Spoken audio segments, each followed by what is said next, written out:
अभ्यास number 37। Ready start. इतना बड़ा अर्थात लंबा चौड़ा पतलून पहनकर कहाँ जाने का इरादा है?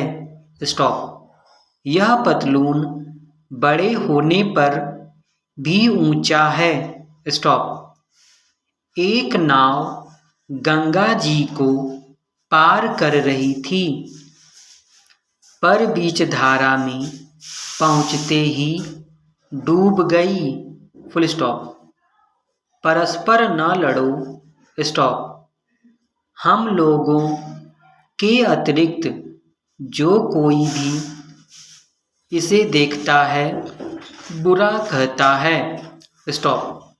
इस किस्म का कोई अच्छा उदाहरण खोज निकालो। Full stop.